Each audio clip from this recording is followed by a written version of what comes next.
Muy bien, 8 de la mañana con 4 minutos, gracias. La última hora de noticias, iniciamos aquí en nuestro espacio a primera hora por Sonorama, la gran señal nacional. No lo olvide, estamos con nuestras frecuencias en todo el territorio continental ecuatoriano. Estamos en el Real Audio en www.sonorama.com.es. Estamos en Facebook Live a través de la fanpage de Radio Sonorama.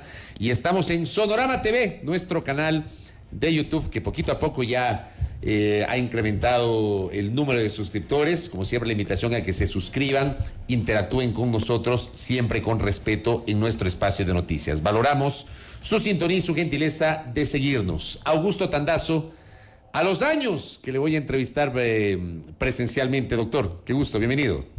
Muchas gracias, siempre es un gusto estar con ustedes y con el equipo informativo de ustedes. Gracias a Augusto Tandazo. Usted decía hace minutos, antes de empezar la entrevista, en el corte, que este país hay todos los días algo para hablar, ¿no? Ayer fue un día tremendo. Tuvimos el tema de la Corte Constitucional con el caso de Jorge Yunda, la no calificación del proyecto económico urgente del Ejecutivo y el tema de las cárceles. ¿Qué está pasando en el país, doctor? Estamos cosechando lo que se siembra, nada más. Y estamos cosechando... Acérquese un poquito al micrófono. No le tenga miedo al micrófono, doctor. No, yo nunca le tengo miedo. Y estamos cosechando la forma irresponsable como la ciudadanía se ha manejado en los procesos electorales. Hay un viejo principio que dice, principio de la sabiduría árabe, enamórate con los ojos abiertos. Enamórate con los ojos abiertos, no con los ojos cerrados. O sea, siempre hay que ver el entorno. Porque claro, lo veían a Velasco Ibarra, pero no veían los ladrones que tenía al lado. Entonces hay que mirar el entorno. Entonces tenemos que ver, por ejemplo, no sé si me puedo meter ya directo al tema. Dele. A ver, por ejemplo, queremos ver, que esto no lo está viendo los medios, queremos ver a dónde va el país en materia económica, laboral y etc. cosas. Sencillito, lean el documento La dolarización, una bendición o una maldición de Simón Cueva Armijos, publicado en julio del 2020, y van a saber a dónde lo quieren llevar al país. ¿A dónde lo quieren llevar, le pregunta usted? Sencillito, quieren bajar así, pero directo. Quieren bajar costos de producción para las empresas y en especial para las exportadoras. Y para bajar los costos de producción, como todavía no pueden desdolarizar, todavía, la palabra es todavía, entonces quieren llegar a lo que ellos llaman devaluación interna, lo dice Simón Cueva Armijos en ese estudio. Devaluación interna, o sea, dice que tenemos un sistema laboral rígido y que debemos ir a un sistema flexible, que estorba, no lo dice la palabra estorba, pero es en concreto es eso, estorba el tema de tener que pagar despidos intempestivos tan altos y tener que tener gente contratada bajo un régimen que no les conviene.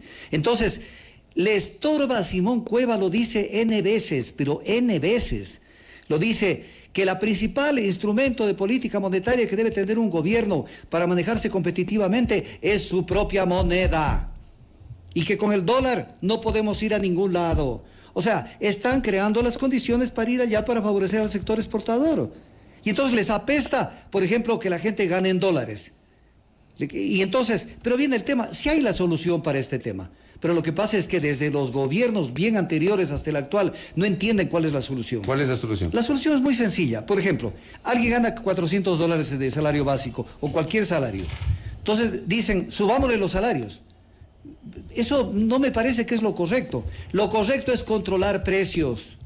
Porque si le suben a $500 el salario, se dispara la canasta familiar. Y entonces nuevamente necesita el trabajador más salario. ¿Por qué? Porque es un país salvaje, no hay control de precios. Entonces no se puede controlar la economía de esa manera. Pero mandan un proyecto para ir al grano. Un proyecto, primero con carácter urgente. O sea, ahí está la trampa. Eso es no jugar limpio, no hay fair play. Un proyecto urgente para que en 30 días lo evacúe la Asamblea Nacional. Hubo una intencionalidad ahí entonces. Pero absoluta, 1000%, no 100%, 1000%. Porque además se dificulta que el ciudadano pueda participar en las comisiones legislativas como lo prevé la Constitución, haciendo propuestas, haciendo comentarios. Con la cantidad, son 34 normas legales que van a ser tocadas. No son 31, como dicen algunos medios, son 34.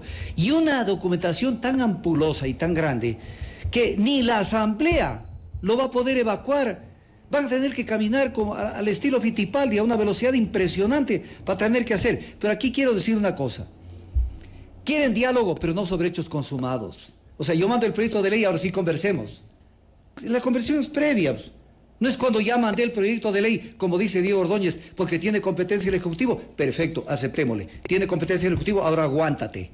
Ahora aguántate lo que le vino con la devolución del proyecto. Tienes competencia, pero la Asamblea Nacional también tiene competencia de devolverte el proyecto porque no hay unidad de materia. Por mucho que hacen esfuerzos supremos por tratar de justificar lo injustificable. Hay reformas hasta en la ley de estupefacientes, en esa reforma, en la ley notarial. ¿Qué tiene que ver con el eje central que para unos es lo económico y para otros es el empleo? Para la ministra de Gobierno es el empleo, para otros es lo económico. Pero en el fondo... O sea, se jugaron todos los huevos en una sola canasta. Y se les cayó la canasta y se les hizo pedazo los Justamente, huevos. hacia allá iba mi siguiente pregunta.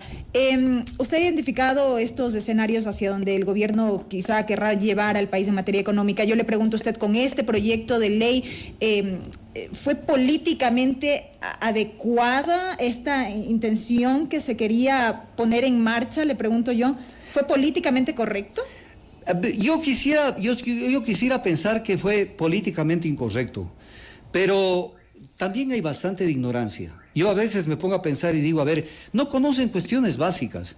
Entonces se mandan semejante proyecto también es porque son ignorantes. Hay mucha ignorancia en el Ecuador en las élites, no me refiero al pueblo, élites. Uno cuando a veces ve un decreto, una ley, un proyecto, y uno dice, oye, ¿de dónde sacaste pues esto? O sea, ¿de dónde? Entonces... Hay mucho de esto, pero querer mandar semejante proyecto, querer hacer una cosa que es infame, aparte de injurídica, aparte de antiética, aparte de todo. 2 sistemas laborales en un Ecuador, cuando la Constitución dice que en el Ecuador existe igualdad material y formal de los ecuatorianos. O sea, un ecuatoriano con unas normas, otro ecuatoriano con otras normas. Pero eso pasa entre el sector público y el sector privado. Pues tenemos al sector público con la ley de servicio público y al sector privado con el Código del Trabajo. ¿O no? No, pero hay parte del sector público que está sujeto al Código del Trabajo. Los obreros, así es. Los obreros sindicalizados están sujetos al Código del Trabajo. Claro. Pero, por ejemplo, le voy a poner un ejemplo que puede ser pequeñito, pero simplísimo. Las vacaciones en el sector privado son de 15 días, en el sector público son de 30. Ahí no hay igualdad. No, no hay igualdad, pero usted está pensando hacia abajo. Piense hacia arriba. Porque ¿Hacia dónde? Hacia donde lo voy a decir. Artículo 11, numeral 8 de la Constitución. Dice que será inconstitucional toda medida de carácter regresivo en materia de derechos. Entonces, si hay 30 días de vacaciones, no va a usted convertir en 15, porque está violando la Constitución. Y si no, cambien la Constitución. Sencillo. Porque si la Constitución dice eso, véale el artículo 11, numeral 8 de la Constitución. No cabe. Entonces, esa es la Constitución. Y yo siempre digo esto. A mí, por ejemplo, no me gusta la Constitución en muchísimas cosas. Pero entonces hay que encontrar la forma de ver cómo se modifica la Constitución. Pero hay cosas que no se pueden modificar en la Constitución, porque la Constitución es rígida.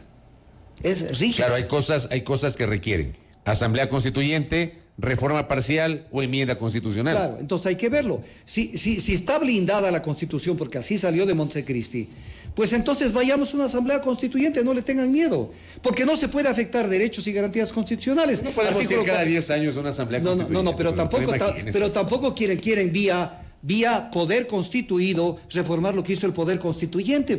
Esa es una zapada. Esa es una zapada que no lo permite la Constitución en los artículos 441 y 442. Entonces, vayamos, consultemos al pueblo, no hay ningún problema. ¿Pero por qué no quieren consultarle al pueblo? Porque eso sería la solución, hay que volver a nombrar presidente, vicepresidente, Asamblea Nacional, Cortes Nacionales de Justicia. Como pasó en el 2009. Claro, pero ojalá no pase lo del 2009. Pero hay que volver a cero. Entonces los asambleístas dicen no porque yo pierdo mi chamba. La Corte dice no, si me ha costado tanto trabajo llegar acá. Pero eso es lo que hay que hacer, hay que institucionalizarlo al país. Fabricio, a los problemas se resuelven las causas, no en los efectos. Voy a poner un ejemplo, tema de las cárceles. Las cárceles es un reflejo de lo que pasa en el Ecuador. Ponga lo que usted quiere, el sistema que quiera. El tema es que el Ecuador, lo que decía Francisco Huerta ya quedó caduco. Francisco Huerta en la comisión de análisis del tema de Angostura dijo, el Ecuador vive una narcodemocracia. Eso fue terrible, porque la democracia está infectada, está tocada por el narcotráfico. Pero ya no solamente es la democracia, es la sociedad, la economía. Por favor, ya entendamos, no es un país de tráfico de drogas, es un país de producción de drogas. O sea, ya estamos absolutamente inmersos en el tema de este mal enorme que tiene la sociedad. Entonces, si no atacamos allí, lo de las cárceles es un reflejo. Pues. Ahí llegan los representantes de las bandas delictivas y se matan, pues, porque están disputando mercados que no están dentro de las cárceles fundamentalmente, que también se manejan dentro de las cárceles, pero mercados que están afuera. Entonces, viene la pregunta, ¿y qué hemos hecho desde el año 2008, 2007? ¿Qué hemos hecho? Y desde antes mismo. ¿Qué hemos hecho, por ejemplo, por controlar que en el Ecuador no haya una presencia del narcotráfico? Ese es un país que hay que virarlo como tripa, Fabricio. Voy a ponerle un ejemplo concreto. Las FARC, porque las FARC dejaron de ser las FARC de hace 60 años, que nacieron para protestar por la vulneración de derechos. Claro, nacieron con un tema, con una visión social, ¿ya? Y luego, digamos, generaron o se sumaron al negocio del narcotráfico, claro, como una forma de subsistencia. Ya, y entonces, con el negocio del narcotráfico, han hecho de nuestro territorio ecuatoriano un sitio donde se asientan, descansan, se habituallan, se arman y pasan en nuestro. En algún momento hubo el famoso caso del Putumayo, en donde cuando vieron que comenzaron a entrar policías y militares a controlar la zona, los emboscaron. Emboscaron es actuar por la espalda y los mataron. ¿Qué hizo la Dirección de Inteligencia del Ejército y también la policía? Intervenir para ver cómo es que las FARC se conectaron para hacer esta operación. Y trabajaron, porque claro, están hechos los que no miran para otro lado, una cantidad de colombianos en la frontera asentados en territorio ecuatoriano como que fueran agricultores, pero son nada más que son campanas de las FARC para decirles, está viniendo patrullas, están viniendo esto, lo demás acá. ¿Qué pasó con este tema? Que luego pasa la Comisión de la Verdad, la famosa que creó el presidente Correa, y se los meten en el bote a todos los militares que tuvieron que ver, militares y policías, con esta investigación de este atropello y de este, como usted lo dijo de mañana en las noticias, llevemos con el nombre, de este asesinato a policías y militares, y tienen que responder por violaciones de derechos humanos de los que estaban coaligados con las FARC. O sea, entonces, ¿cuál es el mensaje a las Fuerzas Armadas y a la policía? Los derechos humanos, no lo topes al delincuente, peor si es un delincuente de esa calaña. Entonces es terrible el Ecuador. Doctor, en este sentido, en efecto, eso es una realidad. Lo que pasa en las cárceles de nuestro país es una realidad también que se ha tornado hasta cierto punto incontrolable. Yo le consulto ¿qué acciones emprender y cómo hacerlo? Porque quizá es muy fácil mirarlo desde fuera, cuestionar la falta de acción, criticar a los gobiernos de turno, pero tampoco debe ser tarea sencilla para quienes en este momento o en su momento tienen el poder. ¿Cómo manejarlo? A ver, no es tarea sencilla, pero tampoco es una tarea demasiado dificultosa. Es nada más poner en orden las ideas. ¿Qué implica poner en orden? Poner en orden, hacer que las Fuerzas Armadas y la policía trabajen en el control del narcotráfico. Pero efectivamente, no podemos tener un gobierno como este que nos dice, como el anterior igual, es que los precios de los combustibles son altos porque van al narcotráfico y al contrabando. Entonces uno dice, primero, no es cierto, en esa cantidad no es cierto. Pero segundo, si están yendo al narcotráfico y al contrabando, ¿dónde está el Estado que controle que esos combustibles no van al contrabando? ¿Quieren controlarlo por los precios? No, lo que quieren es subir los precios para facilitar un precio de combustibles que facilite el negociado con las empresas transnacionales que van a importar combustibles. Y ya que toca ese tema, le pregunto a usted, ¿es adecuada la decisión de Guillermo Lasso, del presidente de la República, de mantener el decreto ejecutivo que está vigente desde mayo del año anterior, que supone un sistema de bandas para la fijación mensual del precio de los combustibles? A ver, aquí le contesto de una manera muy sencilla, como en el fútbol. Este es el segundo tiempo del partido de fútbol de Moreno. Moreno fue el primer tiempo, este es el segundo tiempo. Entonces, ¿cómo no le va a parecer adecuado si es la misma política? O sea, ¿qué es lo que quieren hacer? Es poner a precios internacionales los precios de los combustibles y sálvese quien pueda después de eso. O sea, yo hasta podría aceptar y decir que el Estado ecuatoriano en algún momento quiera sincerar los precios para su propio beneficio. Pero eso debería ser lo adecuado. O sea, sí, pero... antes, ¿qué opina usted de los subsidios, doctor Tandazo? ¿Usted cree que deben mantenerse, deben focalizarse? ¿Cuál es su opinión sobre eso? A ver, yo le voy a contestar de una manera tajante. A ver. Yo creo que el Ecuador debía haber ido sincerándose en el precio de los combustibles poco a poco para poder llegar a donde se debe llegar. Pero todo en función de los intereses nacionales, no en función de subamos los precios de los combustibles porque le voy a entregar esa actividad estratégica al sector privado transnacional para que haga un negocio de ese tema. ¿No se están sincerando los precios por la primera observación que usted acaba de hacer, sino por la segunda? Por la segunda. Incluso en el tema del sinceramiento de precios no han manejado bien las cifras, porque no hay esa dimensión de este tamaño de los subsidios no es correcta, es menos, porque voy a poner un ejemplo. O sea, claro, tenemos naftas, tenemos gasolinas y tenemos diésel, pero no se dan cuenta que sí tenemos fuel oil, para poner un ejemplo, que lo vendemos a precios más bajos, pero también lo vendemos y eso elimina y baja la cantidad del subsidio. O sea, aquí lo que quieren, este es un país. Yo lo que les invito es esto. Por Dios, ¿por qué no de una vez no se ponen una bandera a la que ellos sirven? Y dejan de usar la bandera ecuatoriana. Y otra, mi querido Fabricio, por Dios, yo trato de hablar castellano. Habremos un proceso de diálogo, pero no con Simón Cueva ni con Alexandra Vela. ¿Con quién entonces? Con el Fondo Monetario, pues que es el dueño del país. Pues. ¿Para qué vamos a estar hablando con el gobierno? O sea, vamos donde el dueño del circo, pues. Ellos son los que están decidiendo qué hacer y qué no hacer. Cuando dice vamos, ¿a quiénes se refiere? ¿Quiénes tenemos que...? Vea lo que dijo Diego Ordóñez. Dice, ya le salen raíces a esos dirigentes tan viejos. Y los que están en el gobierno no les saldrán raíces. ¿Acaso no son parte del feriado bancario? ¿Acaso no son parte? La ministra Alexandra Vela estuvo hace más de 40 años en el gobierno. Entonces no le salen raíces a ellos. Pero ese fue el gobierno que ganó las elecciones, pues, doctor. No sabemos. No sabemos, mi amigo. No me diga que tiene dudas del resultado electoral. No sabemos. ¿Cómo? A ver, cuenten estos. ¿Cómo es que ganó Lazo? Aceptó que se abran las urnas, después le alaron las orejas. En 17 provincias se abran las urnas. Y después ya no quiso saber. Este es un país de la ley. Aquí funciona la ley de oportunidades que están creando. No, eso no sirve. Este es el país donde la verdadera ley, no, la norma fundamental es la ley de la zapada. La ley de la zapada es el país de eso. Y esto funciona todos los días. Mire el caso Yunda. El caso Yunda es terrible. ¿Por qué? Es terrible por una cosa. O sea, esto es que es... Vea, ni siquiera me voy a meter a analizar el fondo del tema de lo último que hace la Corte Constitucional. Pero es nada más... Perdón que me interrumpa. Verá que la decisión de la Corte de ayer fue unánime. Claro. Y 9 de 9. Ya, perfecto. Pero le voy a hacer notar con 9 de 9 que usted dice. Porque veo que usted no ha leído. Ah, no he leído la sentencia, pues. No solo la sentencia, no ha visto el contexto. A ver, ¿cuál es el contexto? El juez Agustín Grijalva, uno de los 9. Voto salvado el momento de la admisión. Voto salvado al momento que se hace, claro. De la admisión, claro. Al momento de la admisión, porque dijo lo que era correcto. Grijalva dijo lo que era correcto. Se presentó una acción extraordinaria de protección, violando la Constitución y la ley. ¿Por qué? Porque no estaba la sentencia ejecutoriada, no estaba en firme. ¿Y ahora qué le pasó a Agustín Grijalva? Le llama la atención que Grijalva tuvo un voto salvado inicialmente y ayer votó a favor de la resolución conjuntamente con los otros jueces. Pero claro, y se olvidaron. Esa sentencia, en el Ecuador no tenemos otro organismo a quien recurrir dentro del Ecuador.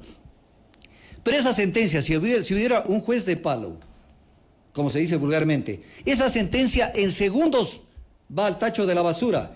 Porque pero sí es tan elemental. 10 de agosto se presenta, 10 de agosto del 2021, se presenta la acción extraordinaria de protección por parte de guarderas. Y recién el 24 de agosto es que desecha el pedido de aclaración de la sentencia en la Corte Provincial de Justicia. O sea, no estaba ejecutoriada. ¿Qué más prueba quieren? Y estamos en el Ecuador donde se viola la Constitución y la ley todos los días. Ese es el Ecuador. Yo no entiendo cómo en el Ecuador no se ha desarrollado una espiral de violencia. Que la gente diga, ve, yo no puedo defenderme ante las cortes. Porque esto hace lo que... Vea el ingreso al CIADI. Usted dijo 9 de 9. A ver, le voy a hacer un acuerdito. Hernán Salgado Pesantes en el año 2000 fue miembro del Tribunal Constitucional, yo tengo la sentencia, no hablo en el aire, donde él consideró que el Congreso Nacional de ese entonces tenía que aprobar el ingreso al CIADI, porque es el nuevo ingreso al CIADI, es el segundo ingreso al CIADI. Y ahora votó totalmente en contra, diciendo que la Asamblea Nacional, que es lo mismo que el Congreso, no tiene que tocar este tema. 2 Hernán Salgados Pesantes. ¿Y no hay una diferencia de la Constitución de esa época con la actual? No, yo le he comparado norma por norma y es lo mismo. Es exactamente. En ese tramo es lo mismo. En ese tramo es, créame que es una copia. No es eso. Y otra cosa, mire esto, a ver. Cuando hay el voto salvado del ingreso al CIADI, porque hay 2 votos salvados de Ávila Santa María y de Herrería Bonet, y hay otro que se declaró loco y no dijo nada. Cuando hubo los 2 votos salvados... ¿Cuál fue el otro? ¿El doctor Lozada? Me parece que fue él, me parece, no lo recuerdo bien. Yo de lo que me acuerdo lo digo con presión. Ávila, Santa María y Herrería Bonet. Súper bien hechos esos votos. Todo el análisis que hacen es hermoso ese análisis, porque dicen, la interpretación que está haciendo la Corte Constitucional sobre esto del ingreso al CIADI no es la correcta. O sea, y lo dicen no una, lo dicen varias veces. Por lo tanto, el dictamen de la Corte fue un dictamen interpretativo. Claro, que el letrero, es como que usted mañana a un antro, a un lopanar, usted le ponga iglesia de no sé qué. El letrero decía otra cosa. O sea, examen de control constitucional. Y usted dice que es dictamen interpretativo. Pero tiene atribución la Corte para hacerlo, pues. Claro, pero necesitaba 7 votos, mi querido Fabricio. Ya no necesitaba 6 votos. Por lo tanto, mire, si aquí hubiera justicia... Con 7 votos se hace un dictamen interpretativo. Con 7. 7 de 9. Es mayoría calificada de 2/3. Está expreso, no dice 2/3, ya. dice 7 de 9. De 9. Entonces, ese dictamen no sirve para un comino, pero lo aprobaron. Oiga, pero lo que está diciendo, nadie lo ha observado. Usted acabó de escuchar. No, sí lo he dicho. A usted le digo que solamente usted ha escuchado esto. No. Pero qué bueno que me escuchen a mí. Vea el tema del matrimonio. El tema del matrimonio es grosero.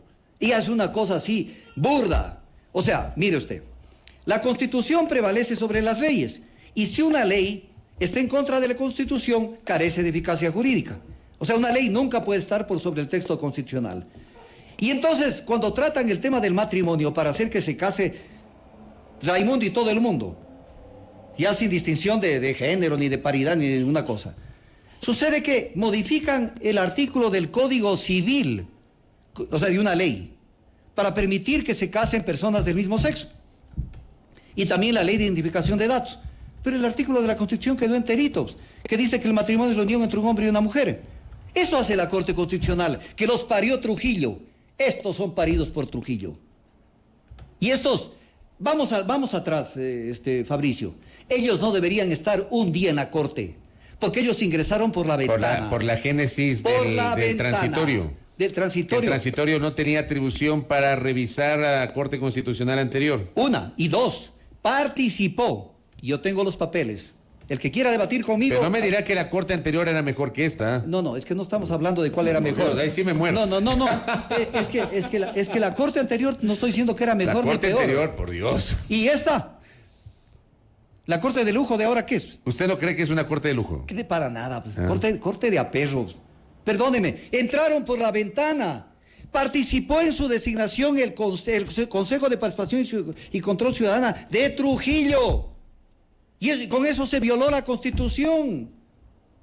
Entonces, ¿qué hacen allí? Ustedes son advenedizos en la Corte Constitucional. En honor al tiempo, tú quieres hacer una pregunta. Sí. Ya un poco de manera más general, doctor, ¿hacia dónde va el Ecuador? Finalmente, el gobierno es gobierno y punto. Es que no es así. O sea, me refiero a que quienes están en el poder en este momento son poder. ¿Hacia dónde va el Ecuador? Son poder relativamente. Son poder en función de cómo manejen 2 conceptos. El concepto de gobernanza y cómo la gobernanza funciona en base a la gobernabilidad. Porque ser poder, sí, a mí me eligieron, sí. Pero una cosa, y usted tocó un tema muy fundamental, y le agradezco por su pregunta. Porque a cada rato lo repite Lasso y su gente, y lo repitió Diego Ordóñez también. Pero a nosotros nos eligieron. Sí, no hay problema, te eligieron. Por ejemplo, usted dice, ¿tú puedes dictar la política petrolera? Sí, te puedes dictar, pero sujetándote a la Constitución y a la ley. No te entregaron un cheque en blanco. No te dijeron, eres gobierno y haz lo que te dé la regalada gana. No te dijeron eso. Para eso hay una norma constitucional. Todos estamos sujetos a la Constitución, comenzando por el presidente. Y entonces no pueden hacer lo que les da la gana. Ese decreto 95, esa reforma al reglamento de la ley de arbitraje, por Dios, es una vergüenza. Yo digo, ¿dónde está lo que llaman, que en mi época no se decía esto? De pronto le comenzaron a llamar, para ponerle un nombre ampuloso, la academia. ¿Dónde están las universidades que no se pronuncian sobre algo tan elemental? O en materia de arbitraje, lo primero que hay que analizar, lo primero que se analiza antes de dar un paso, antes de meterse, es, ¿la materia es transigible o no? ¿Qué es lo que hace con el reglamento? Que todo es transigible. Rompió el concepto básico del arbitraje con el reglamento de arbitraje y está allí. Vea lo que hizo la Corte Constitucional. Riámonos un poquito de este país, pero riámonos con un rictus de angustia. Sale esta Corte Constitucional y le toma el pelo al Ecuador entero. Y dice que no hay sostenibilidad fiscal en el proyecto de ley orgánica de educación superior porque no hay el financiamiento para elevar el sueldo a los maestros. Yo estoy de acuerdo con ellos que digan eso. Pero cuando uno asevera eso, mire todo el entorno, no mire la paja en el ojo ajeno, mire la viga que tiene el Estado. Cuando sale el Estado y le formula la ley esta de creación de oportunidades, y dice que el Estado tiene un hueco fiscal de 7.000 millones, hay sostenibilidad fiscal en el Ecuador, entonces Corte Constitucional, déjate de hacer bromas, no estamos para chistes ni para cachos. O sea, no hay sostenibilidad fiscal en el Ecuador, y eso es el gran problema. Y criticas la sostenibilidad fiscal para elevar sueldos a maestros. El Ecuador está quebrado. Y el Ecuador está quebrado por todas las travesuras que se han hecho. Mire una cosa antes que me corte la palabra. El Ecuador Tengo 2 minutos. El Ecuador se dio el lujo entre comillas, porque eso no es lujo, es vergüenza, de haber pagado deuda que no se vencía en el gobierno de Moreno. A Goldman Sachs y a Credit Suisse.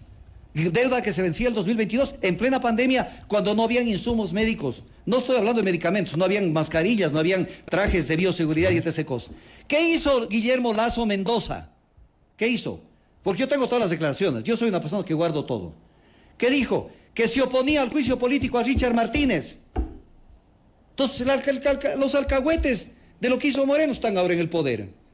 Y están tratando de llevarlo allá bajo una óptica meramente empresarial y de gente que está alineada con intereses transnacionales. En un minuto, por favor, porque se me terminó el tiempo. ¿Vamos o no vamos a la consulta popular? Vamos a donde quieran que intervenga el pueblo, porque como dijo Nebot, yo no soy partidario de Nebot, más bien soy un crítico de muchas cosas que él dijo, el único que resucitó fue Cristo. Vamos nomás a cualquier tipo de cosa, a ver a cómo le toca al presidente Lasso, a ver a cómo le toca. Él no volverá a ganar una elección en su vida. Solo ganó porque tenía un contendiente que nadie quería votar por esa tendencia, porque era una tendencia que ya tenía muchos cuestionamientos. Pero cualquier otro le hubiera ganado. Cualquier otro le hubiera ganado. Lasso ganó porque pasó un poco cuando se decía te odio Borja porque me obligas a votar por Bucarán. Te odio Bucarán, No, porque eso te iba a odio decir. Bucarán porque me obligas a votar por Borja. Porque Borja ganó, pues. Entonces ahora era te odio Andrés Arauz porque me obligas a votar por Lasso. Correcto. Doctor, ¿Qué es gracias. lo que pasó? Gracias por visitarnos, doctor. Muy amable. No, yo siempre estoy dispuesto a visitar. Muchas gracias, muy amable. Le voy a cantar todos los días aquí la cancioncita esa popular que dice, abra la puerta, señora. No hay problema. Gracias al doctor Aquí Augusto estamos. Tandazo, hablando sobre lo que está pasando en el país. 8 de la mañana, 32 minutos. Al volver, retomaremos el análisis de los temas de rehabilitación social en nuestro espacio.